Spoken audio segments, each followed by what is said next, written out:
This is episode 550 of the Eventing Radio Show, brought to you by Eventing Riders Association of North America. This week we have Tami Smith, we have Rebecca Brown, and Laura Crump Anderson. This is Max Corcoran in quite noisy but very beautiful Georgetown, Kentucky.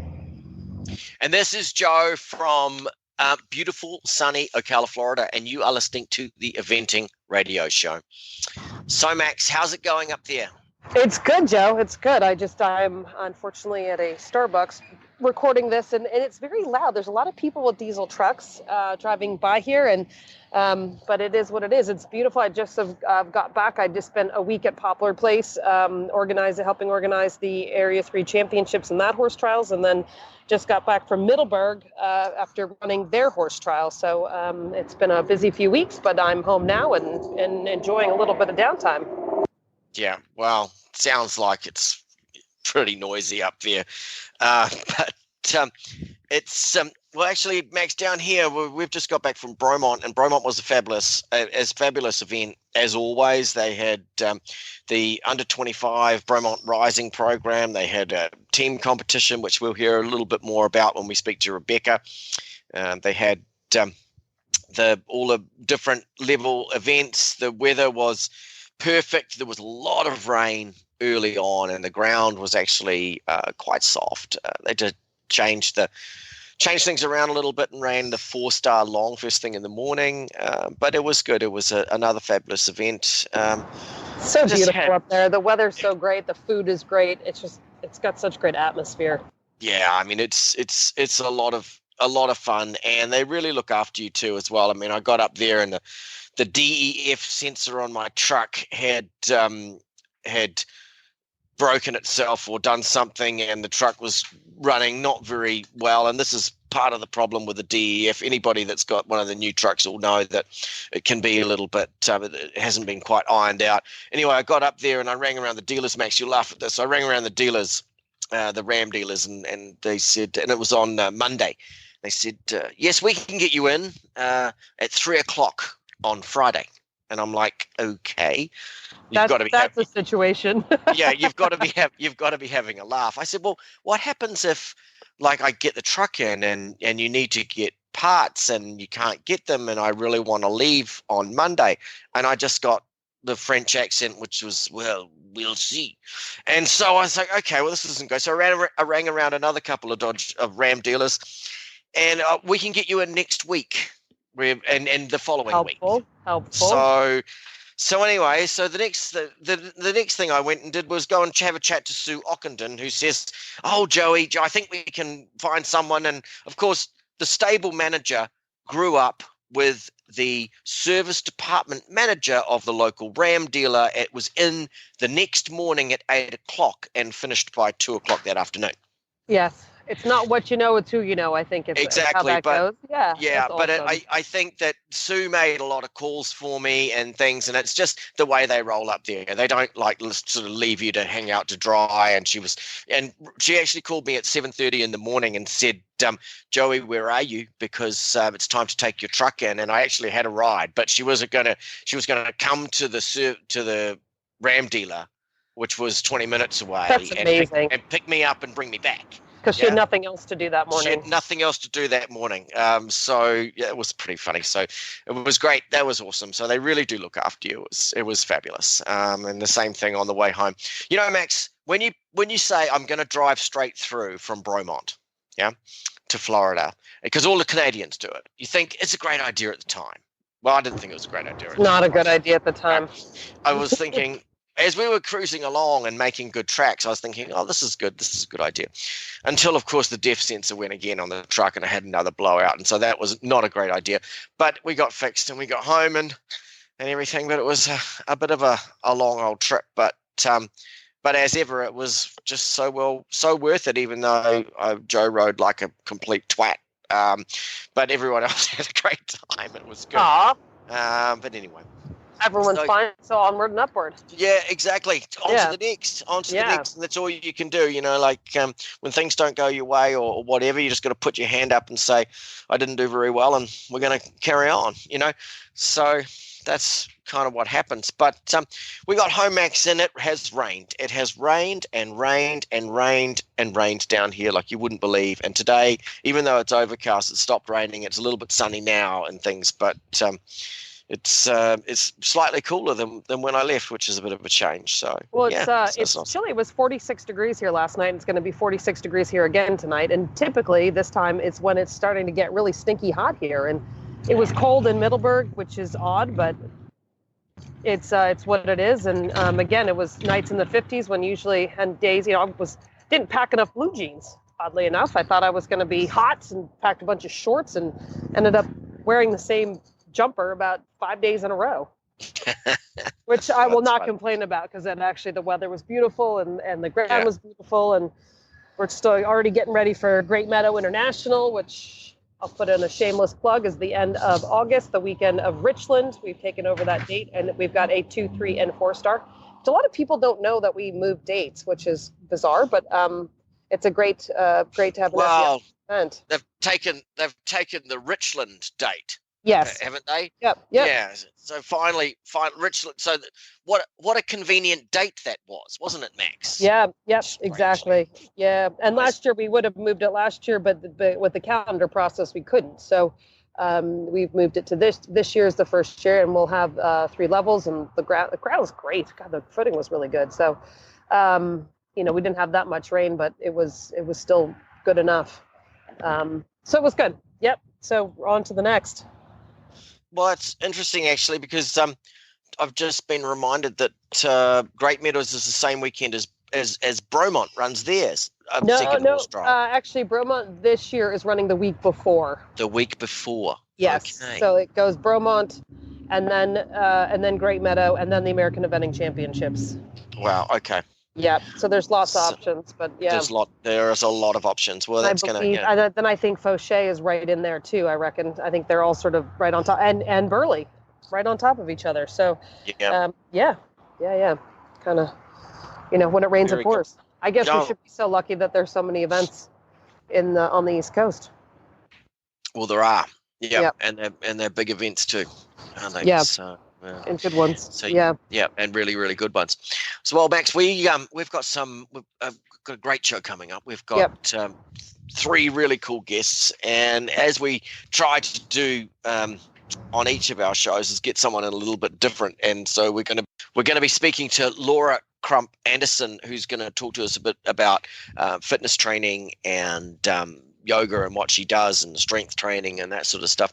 We've also got Rebecca Brown, who we haven't spoken to since we interviewed her before she did the Maccabi Games. And we've got Tami Smith, who is being a bit of a gypsy at the moment and working her way around England and Germany. And we catch up with her to talk about Bromont that she's best been to. And she's helping Frankie Theriot-Stutes over in Luhmuehlen at the moment. And then is trying to figure out what she's doing for the rest of the time. And sort of it's left a little bit up to the selectors. Anyway, Max, we probably should listen to our sponsors. When it comes to feeding your horse, are you sure you're giving them every possible advantage? With Pro Elite Horse Feed, you can. It's the only horse feed to offer unparalleled amino acid profiles for enhanced performance, regulated starch and sugar levels, the best digestive package available, and nutrition-locked formulas that are crucial to overall health. Combined, these advantages create a winning formula for your winning horse. To learn more about feeding your champion, visit www.proelitehorsefeed.com. And joining us now all the way from Germany is our friend Tami Smith. Tami, welcome back to the show. Hi, thanks for having me. So, Tami, you've been on a bit of a whirlwind, haven't you? I mean, you were over at Badminton, had some pretty crap luck there, and then rerouted to Bromont, and you were there last weekend with your buddy Wembley. and had a super weekend. And now you are at Luhmuehlen helping your friend Frankie Theriot-Stutz, who kicked some butt today. So, but talk us through a little bit your trip and everything else before we get to what's happening this weekend. Yeah, it has been a bit chaotic. And the juggling of it all is, I think I have an ulcer in my stomach right now, but I'm only because I'm a complete control freak and don't always trust all the excellent people that I have on my team, but it's actually ran quite smoothly, and it's been really great. Bromont was amazing. Wembley, I couldn't have asked him to be better. He was really good in all three phases. And the Bromont, beautiful, and the design was amazing, and it was really good experience to go to that venue. So I was super excited. And that's awesome. Just even like, you got to make lemonade out of lemons. Being rerouted there actually got you to a totally different venue and a totally different cross country course, and allowed you to experience that. Yeah, I think it's important to get to as many foreign courses as you can, no matter if you're, on your home turf or not, because it gives you experience of, riding stuff you're not used to and not practiced. So it was, very good to be able to do that. And it was difficult because he hadn't ran since Galway Downs in April, which was the beginning of April. And so he was very much raring to go, but I was smiling literally. I jumped a really difficult combination that wasn't riding great and just beat ear to ear because he's just such a fun horse. That's awesome. And so what is next for Wembley?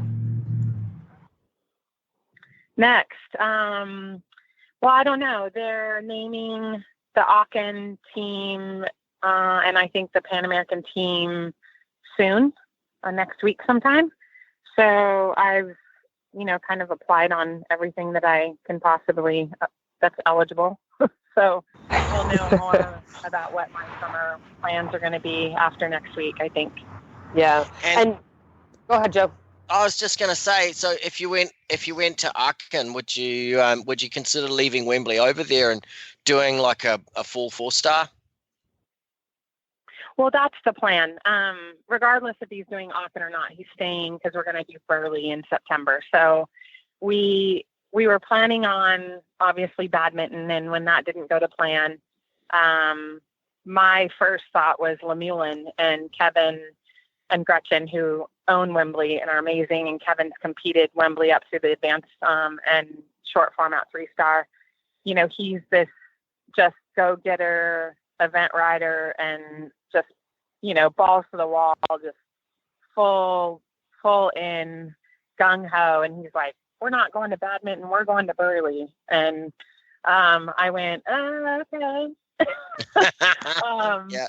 And so he's like, nah, we're not doing Luhmuehlen. And that's what, if we're going to stay where, that's what we're going to do. And so it just made sense to just keep him over here because the travel is quite expensive. Yeah, no, it's expensive, and it's a lot for a horse, and it's really expensive, and they're probably going to get a better run up in the miles that you need to do Burghley there anyway, aren't you? Really, I mean, realistically. Yeah, I thought.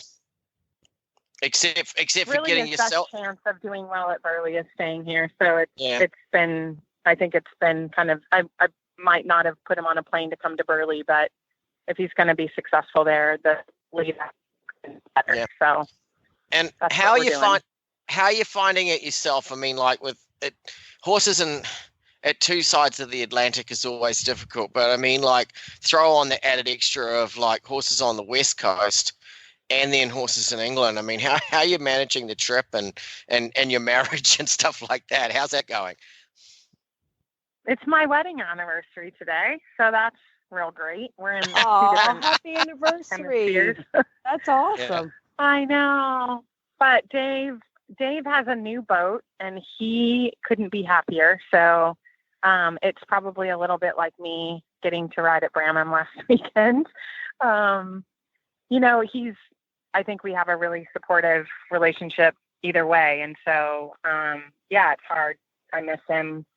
Thank God for FaceTime because we get to see each other, but I miss my son and, my daughter and the business at home. It is quite, it takes its toll for sure. And I do get at times feel like rolling up in a ball and crying because I'm homesick. But, how could I do that when I get to, go gallop around Bromont? But it is, it's easy to sit there. I was actually talking to Frankie about it. I go, it's really easy to sit back and say, gosh, they're so lucky and they get to do this and that. But it's definitely a management process, both physically, mentally, and, from a business standpoint, it's hard financially. I'm suffering a bit that way. Who do you mean they? When you say it's they get to do this, who are they? Well, I remember being, somebody who looked up to riders who were being able to travel, all over the United States and fly over to Europe and compete, and thinking that those riders, which I happen to be one now, I used to think how lucky that they would be to be able to do that, which we are, but it's not without a tremendous amount of sacrifice from, our families and our team at home and our other owners who aren't a part of Wembley. And, it takes such a huge support system that, it's easy on the surface to say how glamorous it is, but the glamorous life isn't so glamorous when you're deep in it, when you're jet lagged and having to get home and then teach the next morning because you haven't seen those people in 3 weeks, and you've got your horses that potentially could be going to the Pan Ams or at home, and what's happening with them. And it's tough. It's lucky, but it's not as fabulous as everybody. There are two sides to it. Yeah. No, exactly, Max. And also, you've got pressures from other horse owners and things, and horses in different places, and that sort of stuff. It becomes a juggling act, and then you can throw in a bit of English weather and a few vet spills and stuff to boot, and that's like kicks you in the ass. So for sure, it's not as easy as you think, is it? No, it's not. Just the jet lag itself. The West Coast, we're 8 hours, and that's nearly a half a day. In Germany, it's 9 hours. So you wake up in the morning and you're supposed to be going to sleep. So it's hard work. And it's hard work from everybody, because everybody is really sacrificing. The people at home, they're constantly, I'm like, jog up this horse and what does it look like, and video it and let me see, it's, because I've just got so much anxiety. You have so much on the line, and you have your whole life in other people's hands. And that is a very difficult thing for a control freak rider. Yeah. And it's just especially hard with the time difference. I just did it in my head. It's like 5 o'clock in the afternoon where you are, and it's 8 o'clock in the morning there. And that's the start right. of that's the start of your other business's day, right? Is at the end of your own day, really. Yeah. So yeah, you kind of like going flat out the whole time. Absolutely. So do you head home after this weekend? Do you actually get to go home and see the other horses and clients and riders and owners and everybody else? Yeah, I'm really excited to be home, because I came out a week before Bromont, or probably a week and a half before Bromont, just to get kind of back in and gelled back in with Wembley, and then go into Bromont and then come, help Frankie. But she's, not only have I helped her riding, but she's my best friend, and I'm just super stoked for her, and she had a great day today. And I think those judges didn't really know what to do with themselves when she entered the ring, and they weren't being very generous initially. Yeah. They weren't being generous, or they weren't even giving her. They were just being a bit stingy, I could say. But soon, I think the judge at E was like, no, this is the real deal. And then the other judges started giving her some marks. But I think she's in a good position being in third and going into tomorrow. The course is, very technical, and there's probably 5 combinations that you have to really be on your game. And I don't think she could be on a better horse to suit this course. So I'm really excited for her. I was riding. Yeah, and this wasn't her first choice either. She was slated to go to Kentucky, and the horse had a minor blip of something that kept her from going there, and then she decided to reroute to Luhmuehlen. So it's been it hasn't been an easy trek for her either, has it? No, it's been actually. I mean, because going into Kentucky, it was just a bit rough. Just kind of the wheels were a little bit falling off, and we're eventers, so we just keep our head down and keep our eye on the prize. But the prize was slowly fading, and we didn't even know what we thought he was injured. We weren't sure he was injured. Then he wasn't injured, and then we're like, oh crap, what do we do now? Like it was just such a roller coaster emotionally. Like you're heartbroken, and then you're kind of you've accepted that maybe he might be injured, and then he's absolutely not injured. And you're like, whoa, wait. No, oh my gosh. So, yeah, exactly. It was such a weird,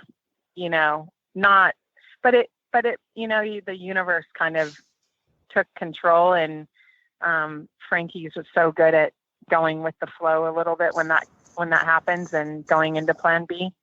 And it hasn't felt better. Like the lead up to Luhmuehlen, it's gone absolutely fantastic. So just Kentucky wasn't supposed to be in the cards. So I'm really excited for her. It's she's kind of doing it. It's kind of this all in one. She's made her first trip over the pond, and now she's got the dressage out of the way and in really good company and very competitive. And she's on a horse that absolutely can finish on his dressage score. So she's just going to take one step at a time and stay focused. And I think I mean, the second I saw her, I knew she was in a good place. And that was, Kelly Prather, who's her other best friend, is here as well. So that's really exciting. Her and I have been pretending to be groom, which I don't think we're pretending, because he looked amazing today. So that was fun. The quarter markers, we didn't know what we were doing on Tuesday, but today they were completely on point. I think that we could maybe start giving lessons. Very good. It was very so amazing. Good. Excellent. Yep. And we were on time with putting the fly spray on right before she went in, so there wasn't any last minute panic. And we remembered to pull the boots off and the tail wrap, and I even polished her boots today. It was a day. awesome. Team effort. So. Team effort. That is awesome. Team and so the effort, for competition itself, there's a short format going on there as well, and there's a lot of other things. There's auctions and this and that. There's lots happening over there, isn't there, at Luhmuehlen? There is. It's such a great venue and just a really amazing. I haven't been here before, so I was excited to come anyway. And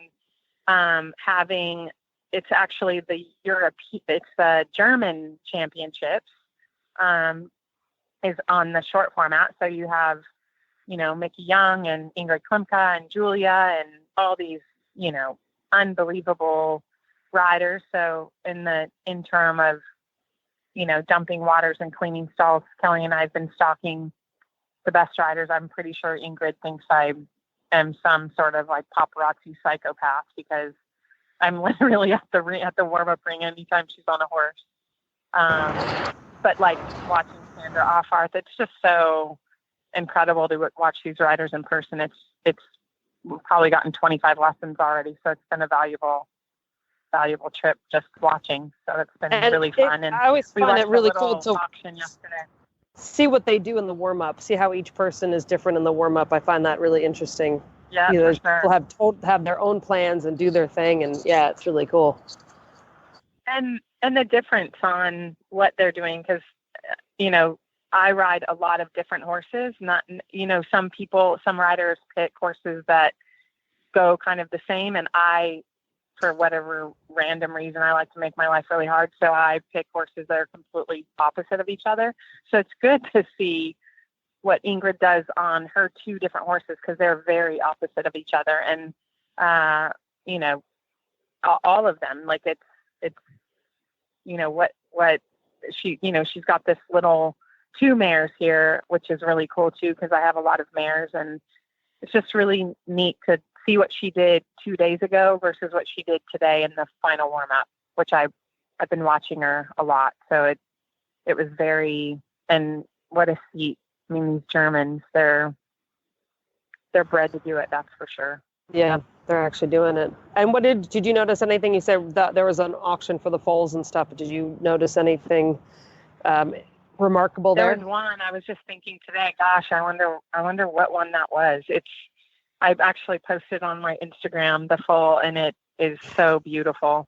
Kelly and I were Julie on the side of the fence line, but we can't, of course, understand anything they're saying because they're speaking in German. So we wouldn't even know what the name of the mare was, or we probably should have had to get a program or some sort, but we were just randomly ran into the fact that they were doing this auction. So had fun watching them try to load the mares afterwards. That was hilarious. it was pretty funny. I'm just sitting back enjoying the sights for sure. That's awesome. So you guys will find out next week about the Pan American Games and Aachen and all that stuff. That's not till then? Yeah, I've been trying. I'm probing and probing Phyllis Dawson and Eric this weekend, but their lips are sealed. Yeah. Yeah, they're not giving any hints. No, they wouldn't. I don't think they're allowed to. Yeah, it's frustrating though, because you want to start making plans. Either way, you want to make plans, right? Yeah. For sure. I'm like, am I going to Rebecca, or am I going to Aachen, or am I going to the Pan? What exactly. I mean, but how great, right? Like, yeah, I get exactly. to go to one of those, hopefully. Yeah. No, it's the standard response is, I am not at liberty to say. Oh, it's awesome. That is funny. That is. When great. do you get home to ride your horses? I'm like, does that mean I'm going to get selected? Exactly. Is that a hint? Yeah, exactly. Yeah. Should I get home to ride my horses? Yeah. It's always the most nerve-wracking thing. I mean, I'm glad that they do it ahead of time, because years ago when I was part of the team stuff, they would announce we would have training camp, and they wouldn't announce the team until like in training camp. Well, so we were all there, and they dropped this bomb, and some people were happy and some people were sad, and you wanted to be really excited, but you didn't want to be that jerk that was sort of skipping around when other people were, in a flood of tears, and it was really hard. And then you couldn't sort of prepare your horse the way you needed to prepare your horse for that top time, and you just sort of were there, and so it was always such an emotional time. It was rough instead of being able to sort of get into it. Yeah, the whole preparation, I leading into the season, I'm like, do I need to go to the East Coast? Like, that's where everybody's competing, and I need to, my final results need to be against, everybody who's trying to make the team. And the owners and myself, with the help of Eric, said, no, you stay at your home base and, be competitive at home. And, you've come East before and you've been competitive. So, but there's still is that going to be enough? Like, are they going to say you didn't come East? So, you just have this whole. Yeah. You're damned if you do, you're damned if you don't. Yeah. Games in your head. So, yeah. But you know what? I'm very, I've put in a ton of hard work. I have really great horses, and regardless of what happens, I am going to get to do something cool this summer, whether it's Rebecca Farm or maybe go over to Mill Street, or, maybe Aachen, maybe Pan Am's, maybe everything in an ideal world. But until then, my whole steadily be burning in my stomach, bigger and bigger. Exactly. Well, Tami, we're going to let you go and get some sleep, and hoping, we are fingers crossed that the weather, you were just telling us before we started recording, that there's terrible storms for tonight, and we're hoping that maybe holds off a little bit or doesn't affect the ground so much. And we're wishing Frankie all the very best. The ground is very sandy, but the ground's very sandy, but we already know Chat likes the mud, so I'm kind of hoping that the ground does get pretty good at Fairhill.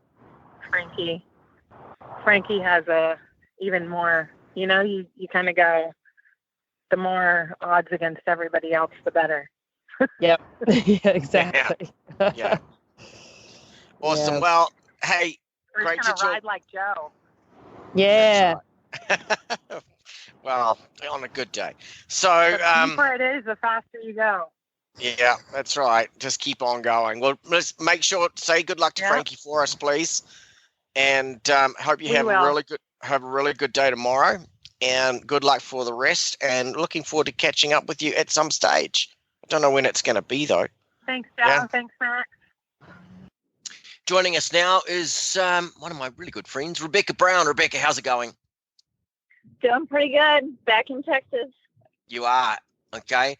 Well, just so our listeners know, Rebecca and I both just competed at Bromont last weekend, and Rebecca had a much better show than I did, but I'm not going to go into what happened to me. But Rebecca went up there with two of her fantastic horses, Harbin and Asset Choice. And it's been quite the journey, hasn't it, Rebecca? I mean, like, talk us through a little bit before we even start talking about Bromont. Why don't you tell the listeners about the hoops that you had to jump through just to get to the event? Yeah, wow. The things you learn as you're going along with these things. So turns out that horses from Texas actually have to be out of the state for 21 days prior to attempting to cross the Canadian border, which, of course, I learned on sort of like the 29th day before I'm supposed to cross. So the amount of paperwork it took, the horses had to leave Texas. They went to my friend, Sydney Elliott, in Louisiana for a couple of days so I could stay and teach a bit. And then I picked them up on the way to Chat. And just long story short, like every stop I was at, I had to document. I had to have a health certificate sort of from each state. I had to have a pyroplasmosis test to get into Pennsylvania, where I was going before Bromont. So I had to get a pyroplasmosis test to get into Pennsylvania, and then I had to have a pyroplasmosis test to get into Canada within 15 days. But of course, a pyro test takes something like 9 days, a really random number, to get back. And then you have to, as many of you guys know who have gone to Canada before, it takes several days to get your international health certificate done. So that would be the summary of the trip. But it was sort of like nonstop. I don't even know the vet bill I racked up. I probably won't count it. Yeah. Well, I'm sure with all those tests and all of that sort of stuff, it racked up pretty quick. But like, I mean, just for us here in Florida, like, it's very busy getting our paperwork to go into Canada, but the paperwork's got to be within 1 month and all of this sort of stuff. So it's just, yeah, it cuts it pretty fine, doesn't it? Yeah. I mean, the pages, there's 2 pages to the document of all the things that you have to do to get Texas. It's Texas and New Mexico specifically. 2 pages of things that you have to do to get them into the state. So, or into Canada, I mean. Yeah. So we get up to Canada and everything's going pretty good. And Rebecca and I, we actually ended up meeting up on the road and traveling in convoy. And then she was laughing at me because the DEF sensor on my truck went. So we were going pretty slowly. I think we sort of freewheeled into Bromont in the end. But you were part of the team thing.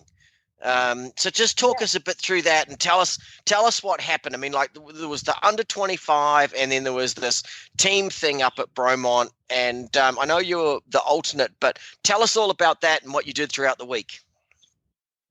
Yeah, so I was the reserve rider for the Futures Team Challenge. I was specifically on Eric Duvander's team, and it is for riders who have not represented the United States yet. I think on like the bigger stage, there were a couple of riders who had done like Nations Cups, but nothing like Olympic or WEG.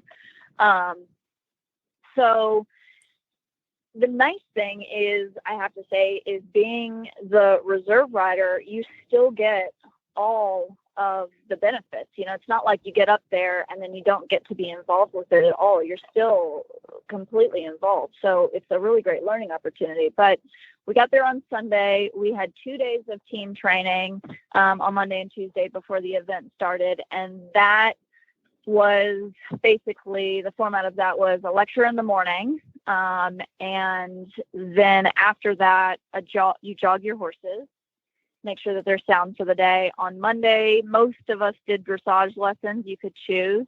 And then on Tuesday, we did jump lessons. And then there was a team dinner in the evening on Monday. And on Tuesday, we actually did another team dinner, and we combined with the Bromont Rising program. And then we also had support from our coach during the whole week for the team, like team coach, team course walks. You know, he was there for the jogs, he was there for our warm-ups, so on and so forth. And the thought process, my understanding of the thought process is that whoever is in charge decided that we get to these bigger team competitions and we're just not that experienced, whether we didn't do young riders or they feel like maybe young riders without is maybe not the same experience that it used to be. And so they're trying to use this Futures Team Challenge to give us more experience before we actually potentially, hopefully, make a team if that's what we want to do. And it was really great. I really enjoyed it. Leslie Law was the other coach, and certainly between him and Eric, they had a lot of great advice. And you know, I think for some people, maybe they realize that riding for a team is not for them. And then I think for some of us, it kind of lights your fire a little bit and maybe directs you in the direction that you want to go ultimately. But it was a fabulous experience. I would highly recommend for anybody who's interested in it. So you rode Harbin in the 2-star long. 2-star. Yep. And Junior, Dasset Choice, we call him Junior for short because for us of them that know him, in the 3-star long. And tell us how they went. Oh, they were fabulous, which is so great because that's such a long drive. I was so relieved that the week went well with horses. Anything can happen. Harbin, as you know, since you're my friend, is a relatively new ride. And I sort of, God bless him, decided a little bit last minute in the season that he was being kind of a superstar. And since I was already going to be up there, that I'd give it a shot for him to get qualified and go. And he certainly exceeded all tough qualifying too, by the way. Because like you had to sort of go a little bit around the houses to get qualified, which I think, you know, I don't know why they do it. I mean, in New Zealand, they sort of just wink and nod at you and say where you go. And that is because we don't have all these events to go to, and it's more on a selected basis. But yeah, I mean, even getting him qualified was tough, wasn't it? Yeah, because, you know, just to add on to the list of all these things all the hoops I had to jump through, we've had like crazy rain in Texas, and our last event got canceled. So it's just sort of like I ended up rerouting the Virginia horse trials. So just add that as one more stop on this long road trip. So yeah, just getting qualified is tough. Yeah. So it was a pretty good weekend though, wasn't it? I mean, like Harbin went fantastic, didn't he? Harbin was a total stud. I mean, he thought that FEI was made for him, which it is because he's a thoroughbred. But he finished second I was a granny on cross country and added like 1.2 time faults, which I won't do again. But he finished second, which was obviously exceeded all expectations. And then Junior also just added a little bit of time on cross country, and he finished sixth. So it was fabulous. and I'll go faster in the fall because I know people like you are going to give me grief. Yeah, but I will. Would it have changed the result? Would that time penalty have changed the result, though, Rebecca? Yeah, not for Harbin, but I think Junior would have finished third or maybe higher. I'm not sure. Okay. Yeah. So yes. Yeah. No, it was. Well, I don't know, Max. I'm not sure if you know the result. Well, you do know the result because Bobby Meyerhoff ended up winning that 2-star long, and Rebecca was second, and we're all staying in the same house, so it was actually quite a good night for us. I bet it was. Yeah, it was good, and they won it on their show jumping too. I mean, like Bobby rode a super clear round, and Rebecca rode an amazing clear round, and people lost their places by the show jumping. in the show jumping. Yeah. Boyd changed his mind 2 or 3 times in front of the last double, and unfortunately the Canadian girl, and I just can't quite remember her name, had a fantastic pinto horse that was just amazing, was just a little bit unlucky, and because she was in the lead, and it was just it was tough, but unfortunately that's what happens, and you got to show jump clear now, don't you? Yeah, the Really show do. jumping has just gotten and it's getting more technical. Mark Donovan, I know, does the course up there, and it's a you got to be up on your time because they wheel it to make to make it so you guys have to do the inside turns and have to ride well and do all that. So yeah, it's definitely and I think it's just going to become more and more critical, obviously, because they can't make the cross country much harder, so they're going to have to make something harder, aren't they? Yeah, Probably will. I love show jumping for the win. That's probably not how most people feel, but no, most people get in there and they're like, ah, they just have, it's this whole, people get so nervous and wound up about the show jumping. And it's funny because here most eventers are, they're so brave and they can run at these solid obstacles and they just get going on it. And then they get in the show jump and they're like, oh my God, what do I do? It's like, what do you do? What did you do yesterday? It's so funny.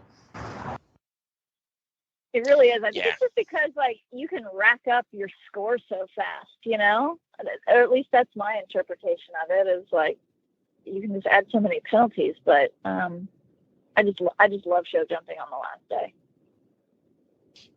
Okay, well, good for you. I think, but also, I mean, well, to be fair, I'd love show jumping on the last day if I was sitting on your horses. Yeah. Yeah, well, it's true, right? Yeah. That makes I mean, they're both pretty nice horses, and they wouldn't look out of place in the jumper ring themselves to start with. So yeah, no, they're both fantastic. Probably me being a bit spoiled in that way certainly helps. Yeah. So Rebecca, what is next? I mean, you made it back to Texas, okay? I made it back to Texas better than you made it back to Florida, that's for sure. Yeah, no, exactly, yeah. And I'm hoping not to look at my truck and trailer for at least a couple of weeks. Well, perhaps you need to go and spend a bit of time with your new husband.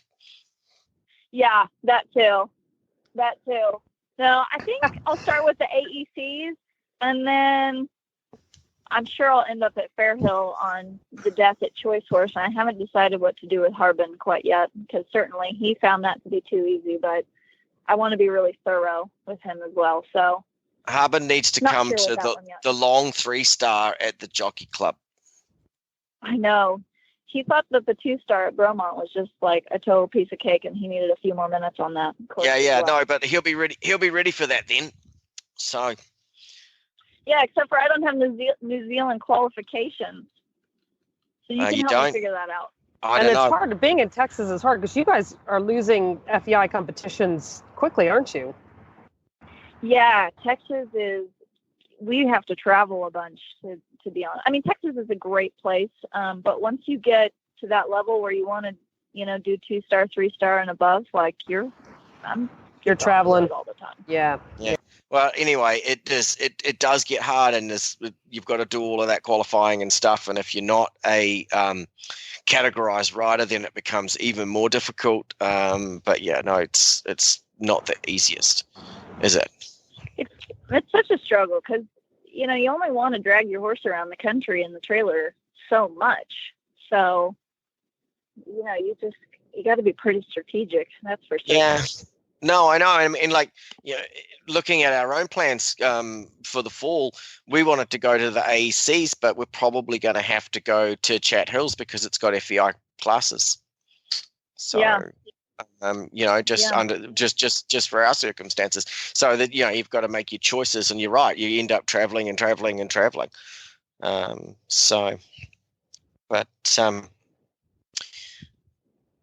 Well, hopefully we're going to see you. Hopefully we'll see you at the Jockey Club. Yeah, you never know. If Harbin doesn't end up there, I have a feeling I'll end up there with students. It's so great. They do such a good job. It's worth the drive. Well, yeah, it is worth the drive because for more than, I'm not going to go on about it too much, the Jockey Club, but the weather is so fantastic. Usually it just takes so much of the pressure off.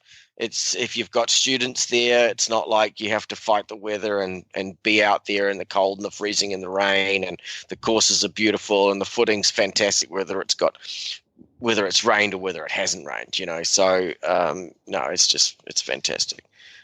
One of our favorite things. Yeah. Thanks Rebecca, for having me. Oh, you're so welcome, and thanks for coming on. I can't remember. I think the last time we had you on was after you'd been to the Maccabi Games, and so then that's a little while ago. But no, thanks. Thank you so much, and we will talk to you again soon. The Eventing Riders Association of North America is the collective voice of riders, equine professionals, and owners in pursuit of enhancing the growing sport of eventing in North America. In cooperation with our members, governing bodies, related committees, and organizers, ERA of NA works to improve the overall welfare, safety, visibility, and growth of the sport. ERA of NA, your voice matters for the sport of eventing. Jump in and engage by becoming a member today. Find them online at www.eraofna.com.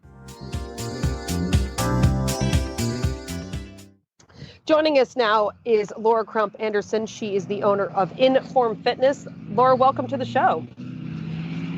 Hi, I am a shareholder at Inform Fitness. I am not actually the owner. I joined the team here back in 2015. Yeah. Excellent. So tell our listeners a little bit about what Inform Fitness is and what you guys do and what your specialty is. Yeah. So Inform Fitness started around 1997. I was 6 at the time, but I was riding ponies with my mom and doing a lot of trail riding. And I grew up through Pony Club. I have always been a big fan of eventing. But what actually ended up happening is when I was a working student, I ended up getting really injured and screwed up my back pretty bad. Like if you were to look at x-rays of my back, you would see the x-rays of a 90-year-old. And when I was about 16, I got into physical therapy, and that led me to realize how important exercise was for me to stay in the tech and stay sound. Yeah. So you have a mobile unit where you go and you travel to people's farms and help, because a lot of times riders keep saying like they don't have time to go somewhere, so you go to them. Yes. So one of the big things that makes Inform Fitness really different is the fact that it's only 20 minutes once or twice a week. So we have a protocol of high intensity slow motion strength training, which means that we are going to push you very, very, very safely to a point where your muscles tell you, oh my gosh, I cannot do this exercise anymore. It's at that point where you light the fire for change in your muscles. And then we put an emphasis on rest and recovery to build more muscle. But it was actually developed in, sorry. No, it's fine. It sounds fascinating. But so is it like intense exercise followed by like sort of stretching and yoga, and how does it kind of work? Okay, so it's all strength training. It is really, you move these weights at an incredibly slow pace. You're talking 10 seconds up in the positive direction, and then in that same controlled pace, you lower that weight back down. And you continue that without straightening at the joint or resting or setting that weight down. So you just keep pushing and building in the intensity of the reps. Okay. And that doesn't build bulk. It doesn't build muscle mass. It builds strength, because I'm a hockey player, and when I used to have to lift weights, I got a little bit larger than I should because it was easy for me. And I went back to doing some weights, and it just made me bulkier, not necessarily. And I was stronger, but I got really thicker. So I have had one client complain to me that they have become too bulky through this type of strength training. I'm not going to say that you will not bulk up, because how you tend to put muscle on your body is a predetermined genetic thing. But I will say that most women, 99% of women who come in and push themselves to this point of fatigue are not going to end up leaving here looking like, really bulky. Arnold Schwarzenegger. Putting muscle. Yeah, no, we are building muscle because it's the fountain of youth. We want to have as much muscle on our body, but I am yet to be like, ooh, you're bulking up too much. You can't get on a horse. Like, it is, we're going. And it is 20 minutes once or twice a week. I would say most of my riders come in for 20 minutes once a week, because I would much rather them have an additional 20 minutes in the week to rest and recover, sit on the couch, eat something healthy, just chill and relax, because everyone thinks more is more. So they keep chasing doing more. And a lot of the times our bodies are screaming at us, try and get those 8 hours of sleep that everyone hypothetically is supposed to be getting. It really is important, and it does make a difference. What is the number one problem that you see with riders?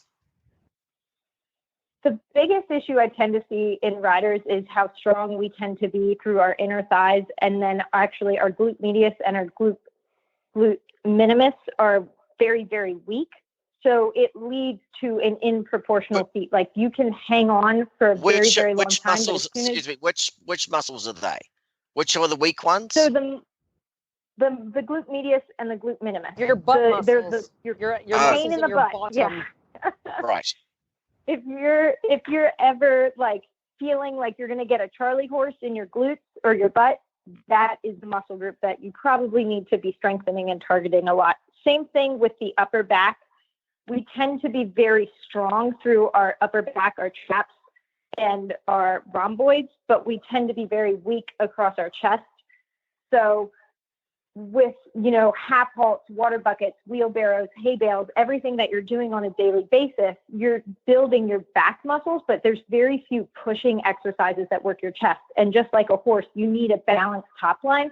So the biggest difference usually comes from strengthening through the chest and through the hips and core. I mean, there's very few riders that I look at and I'm like, that rider has too strong of a core. They're out there. Said nobody ever. Yeah, said no one ever. Yeah. So there are like sometimes when you feel like you're locking down and you can't, you can become too muscle bound in your core, but it is very, very, very, very, very rare exception. And this doesn't mean to say that you've got to be walking around with a six-pack, does it? No. Right. I don't have a six-pack. You tell me what rider has a six-pack. Tell me what rider has a six-pack. I have a six-pack of beer in my fridge. There you go. Yes. Because riders, the thing is, too, is like, if you think about it, riders are not, they're not the best athletes, though, are they? We're pretty lucky. We ride our horses and we're fit enough to do that. And we go on and we actually don't really take very good care of ourselves, do we? Yes, I would say we are absolutely athletes, but I would say that we're athletes that forget to take care of ourselves because we're so focused on the horse and what we try to do everything that's perfect and right for the horse. And we tend to just keep running towards a goal with our bodies, which are an important part of the equation, just kind of flapping behind us in the wind. And self-care, as much as it sounds like, something that's really luxurious, taking care of yourself is not, it's necessary. You have to take care of yourself in order to function, especially for people who want to ride long term. And, getting into your 50s and 60s, a lot of people are still out there being active and riding. Some of my favorite people to take lessons with are still riding in their 50s and 60s, and they're really, really talented riders, but they're realizing how much more they have to take care of their body now. And if we started at a young age, we'll get less injuries and people falling off. So when you look at, say you take a group of riders, and do you find that you've got more problems with certain age groups going, like, say if you went from say 16 to 56, is it vary? Do the problems vary through the age groups, or is it kind of spread across the board? I would say it's pretty spread across the board. The one thing that the young kids have going for them is that they still bounce, and they've got a lot more.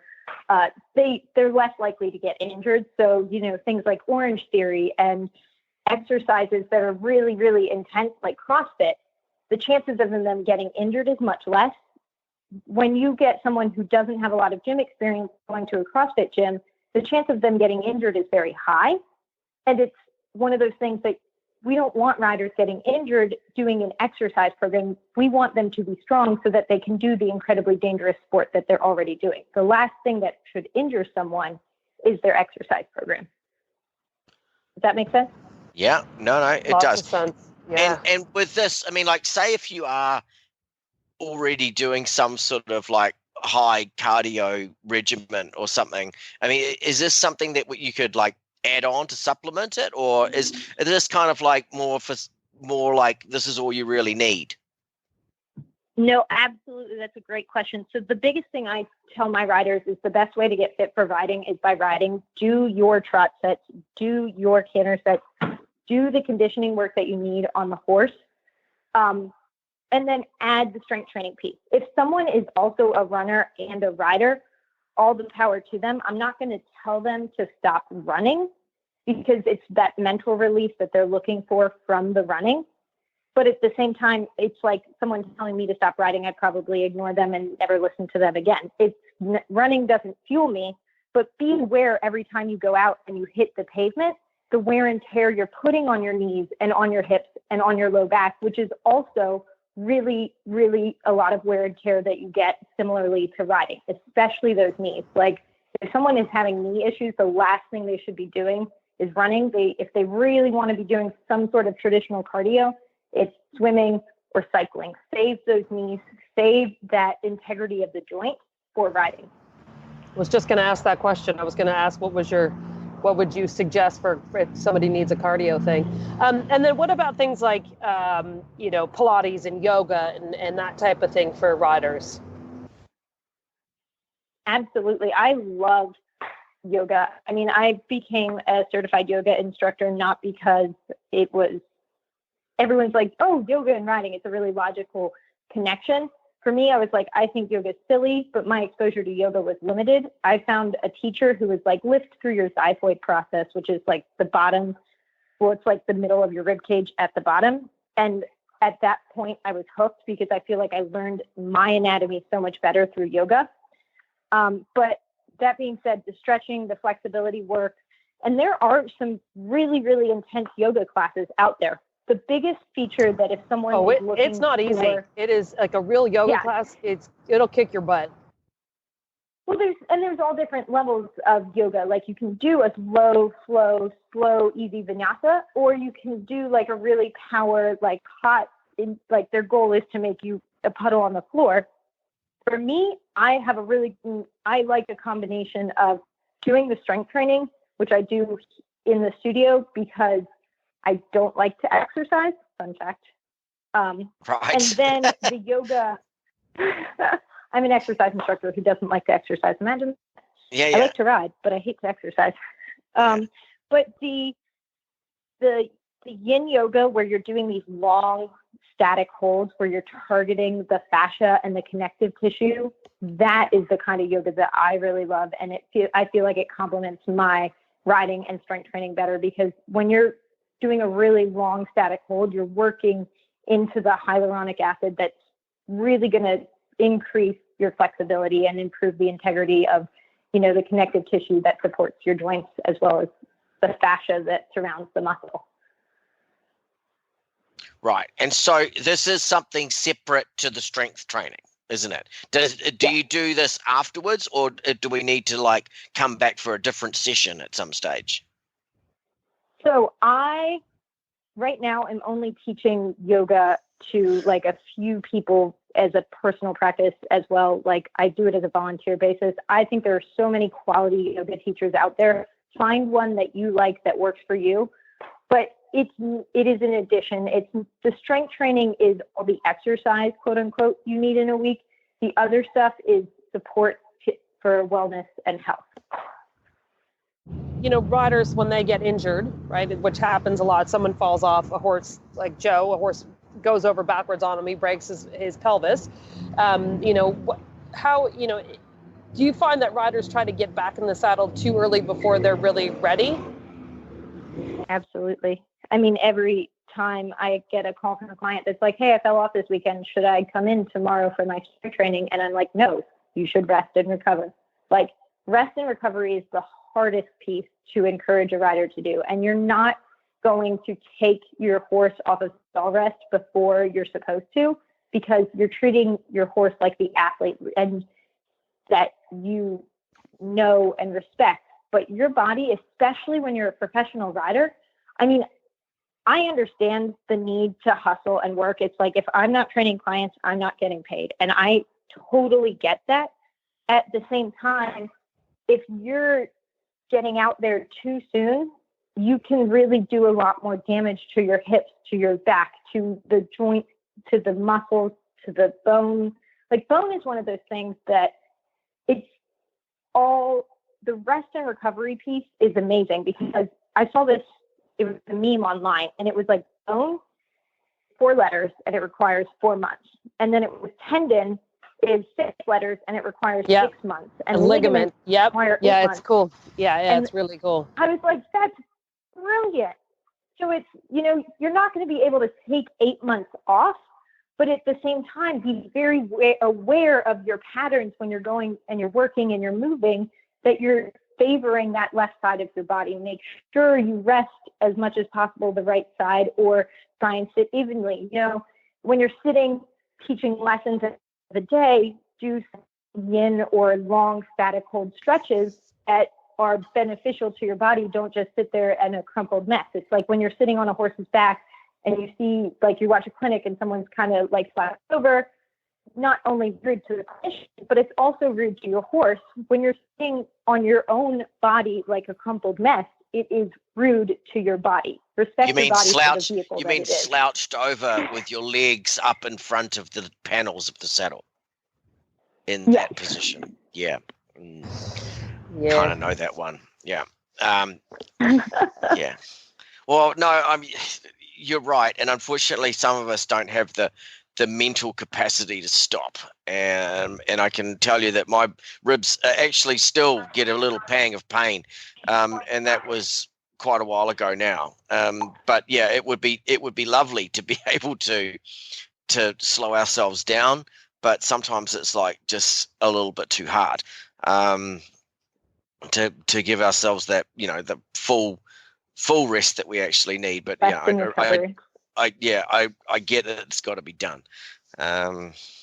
Just not very good at it. It's a balancing act. It's like when you go too hard, you know, maybe instead of staying out that extra couple hours, or see if instead of, you know, you need to unwind at the end of the day, but is there a way you can do that without screen time? Get into bed a little bit earlier, try and get your 8 hours of sleep. If there's the biggest change for the rest and recovery piece is to increase sleep patterns and get them at normal times. So you're not going to bed at 10 and then waking up like 10, 4 days a week. Don't get 12 hours. Don't try and condense it. Try and get 8 hours as consistently as possible around the same time. Yeah. I don't know if I could sleep till 10 o'clock in the morning. I don't think I've ever done that. Yeah. You used to be able to sleep till 1 o'clock in the afternoon, but no, I can't. Yeah, no, I can't. I don't think I've ever been able to do that. It's just sort of freaky. I always get up. I'm a nap person. If I have to get up early and I haven't had much sleep, I like that much better. Napping is good. Meditating is also good. I'm not very good at doing it. I'd love to increase my meditation this, but I know it's beneficial when I do it. So I was waiting for you guys to call. I was sitting there like, breathe, Laura, breathe, practice your meditation. And I was like, nope, I'm just going to go crazy and answer emails. yeah, I know. But like, it's a discipline thing, isn't it? Like, you've just got to tell yourself to stop and to take a break and to, yeah. But some of us find that quite hard to do. And, you know, I know for myself, it takes me, if I go on holiday, it takes me maybe 2 or 3 days to actually finally slow down. But once I'm there, it's not such a bad thing, you know. But it can take a little while. Now, tell us whereabouts in the country you are. I mean, do you travel seasonally, or how does that work? One day I will. That's a wish. But right now Right. I'm based out of Northern Virginia. We have 2 locations. One is in Leesburg. The other is in Reston. And the mobile gym covers pretty much all within a 50-mile radius of the Leesburg location. And if anyone ever has any questions, they can always reach out to me. I try to write articles, and I'm realizing that videos tend to get watched more, so create more video content so that people can find these exercises that they could do at home.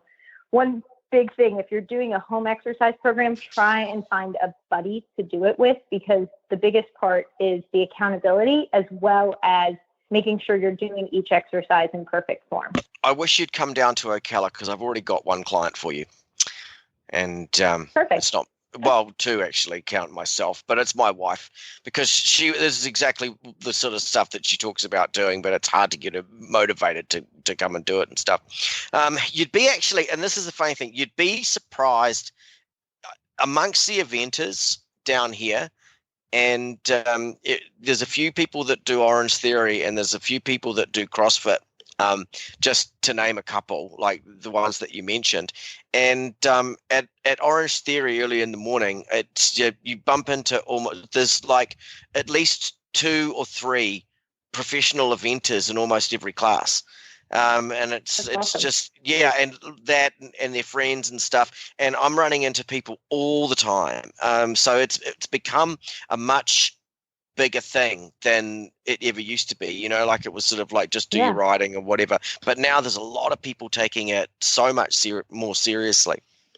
And I want to tell you a little bit, just a bit of my own experience, which was when I was young, and when you were saying, you know, you bounce a bit easier and all the rest of it. Well, you do bounce a bit easier, you know, but from my own experience, I didn't start actually getting really fit and really strong until it was into my mid-30s, because in my 20s, I could do everything, and I was riding a lot of horses, but I was sort of naturally fit and I could cope and stuff. And I looked back at some old interviews and stuff when I was young, and I'd be getting off the horse after a long format and I'd be blowing and things. And nowadays it doesn't really happen as much like that, because once I started to actually finally get fit and get strong, it was a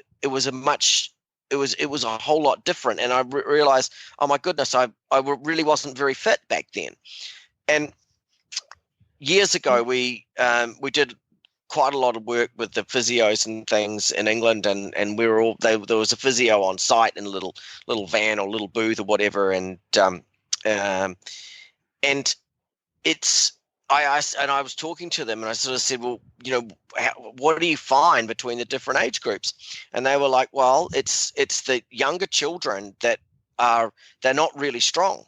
They haven't developed themselves in their back muscles and their core and things like that. And then as people get a little bit older, they lose that natural strength and have to actually really work on it. And I mean, I don't know, tell me about that in your experience.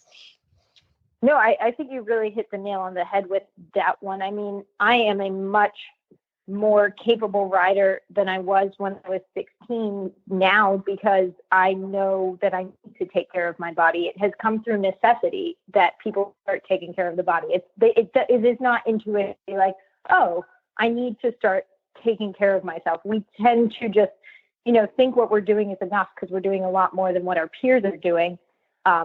Especially, when you're younger, you're like, you think you're strong, and then you actually realize the difference between when you are focusing on your fitness and when you're not. And it's huge.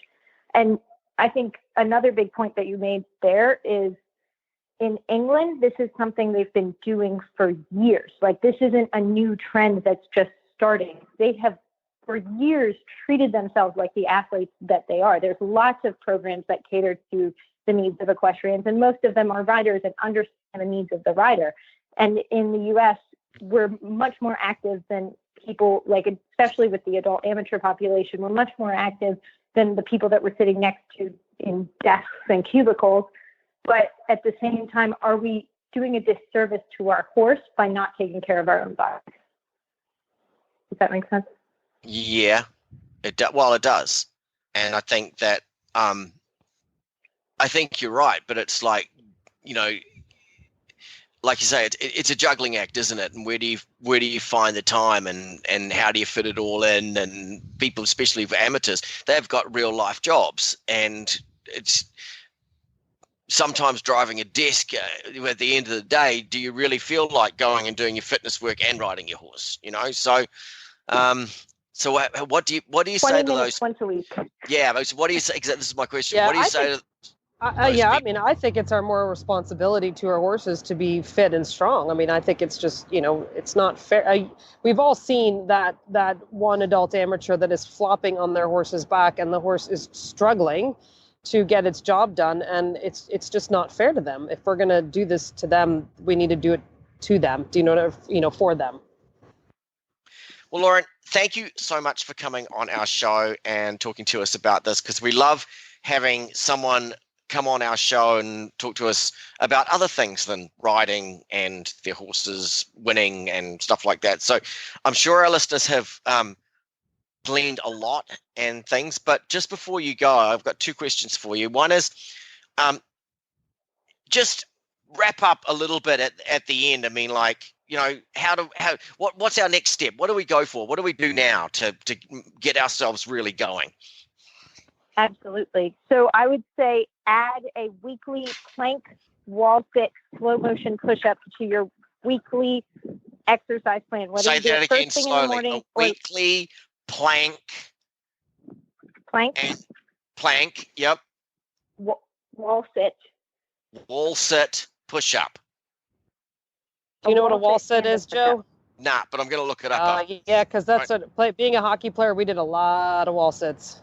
Yeah. The wall sit is so awesome because it gets your legs and your core going. Yeah. And really, like, when you're in that position, really think about squeezing in your glutes, because it's a really good, like, make it an active, engaged wall sit. Don't just hang out there. My wife just demonstrated it for me, actually, and she lasted 10 seconds. Okay. How long does she need to do this for? Like 5 minutes? Work up to about 90 seconds. I mean, 90 seconds and 2 minutes is good. As long as you can do it is the best. But make sure you're doing it actively. Don't just hang out in a very passive plank. Really squeeze through your upper back, your low, your core, and like really think about pushing your heels behind you. Like push your heels away from your head.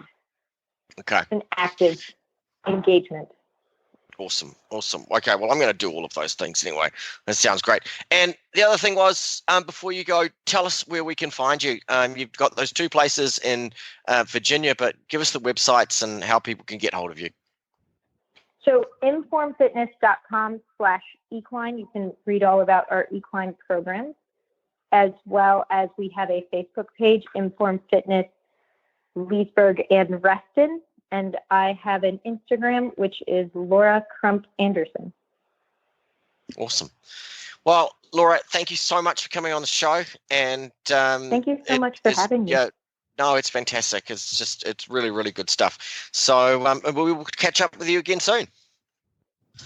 Well, Max, it's kind of like the necessary evil, isn't it? That fitness training. Yeah. Yeah. Yep. And as you get older, it is true. It's like you get older. It's like, it's not as easy to get strong again, is it? I mean, it's the nature of the beast. Yeah. Well, I'm going to tell this funny story about me in Pilates. Okay. So I used to go to Pilates ages ago. All right. And I really enjoyed it. It was fantastic. And it was just really good for flexibility and all that sort of stuff. And I used to, this is when I was sort of still commuting out of London a very, very long time ago. And I used to go to Pilates, and I was the only boy in the class, Max. Only boy. And I was there with all the young, yummy mummies, and it was just me and them. And for some reason... I haven't heard that phrase in so long, sorry. So anyway, it was just me and them. I was the only boy in the class. But whoever the instructor was, and I don't know why this happened, Max, but whoever the instructor was, whether it was the male instructor, whether it was the female instructor, they always had to come, and I felt like I was sort of being touched up, you know, like they would come and position me here and do that. I always got picked on. I don't know why. Perhaps I was just useless at Pilates, I think. Oh, that's not very nice. But anyway, I really, really enjoyed it, and something I've really got to get back into. And I do fitness work, and as I'm getting closer to 50, oh my God, I can't believe I've just said that. It becomes more and more important to actually do. You know, and as we said in the interview, you know, like when I was really, really young, no problem. But when I actually got fit and strong, it made a huge difference. Yeah, it does. It does. And then, you know, this is also how I figured I really like to eat and I really like to drink beer. And so if I work out, then my clothes continue to fit me. So that's sometimes my motivation. I love food. I love food. I love cheese. I mean, like when we were in France, that was like heaven to me. Cheese, baguette, pate, wine, French fries. I mean, it doesn't get better than that. But yes, you need to work out so your clothes still fit. You should have seen the bag that I bought from the supermarché in Bromont. Yeah, it's full of everything, and it's just awesome. Now I've got one little small shameless plug that I've got to do before the end of the show that I forgot to do at the beginning, and I'm going to say that that Wembley, Dasset Choice, and Harbin, the horses of Rebecca Brown and Tami Smith, were all sourced by me. So, well, actually, my wife, I've got to give my wife credit for Harbin, but the other ones, and it's been so awesome to watch these horses go on, especially like Wembley when Kevin was riding him, and he's did so well, and Tammy's taken him over, and he's gone back over there, and he's gone so well. I remember Dasset Choice as a 4-year-old, and I looked at him and looked at him and looked at him. And finally, Rebecca said, I need a new horse. And so I sent the videos to her, and she said, I don't like any of these horses. And I said, well, I've got one more up my sleeve, but it's quite a bit over budget. And just sent the video. And a week later, we were on a plane to go and see him. And that's kind of how that works. So it's just really exciting to watch these horses come along and go through the grades, you know. You know, like I said, it's a bit of a shameless plug, but I think I get a real kick out of it. I think you've earned it. I think you've earned the shameless plug. I got to say, yeah, it's all good. All right. Yeah. Well, we've probably it's another big long show again. So Max, I think it's time you probably did the end bits. Yeah, we're going to wrap this up. So everyone, thanks for listening to the Eventing Riders Association of North America podcast. You can learn more about Eventing Riders Association of North America at eraofna.com. You can find the links to today's guests and topics at eventingradio.com. Follow Eventing Radio on Facebook. Just search for The Eventing Radio Show, and on Twitter at Eventing Radio. You can listen to the Eventing Radio Show anytime, anywhere with the free Horse Radio Network app for iPhone and Android. Go to your app store and search Horse Radio Network. You can also subscribe by iTunes. This is Max, and you can find me on Facebook, Max Corcoran Horse Care. You can find me on Instagram at MMC338. I think that's what it is. And my blog that I haven't done in a while, but there's some things on there at Max Corcoran WordPress. And this is Joe, and you can find me at joemeyereventing.com, on Facebook, Joe Meyer, on Instagram, Joe Meyer Eventing, and you can follow me on Twitter, Joe Meyer EVNTR. So thank you, listeners, and we will see you again. We'll talk to you again in a month's time. Bye, everyone.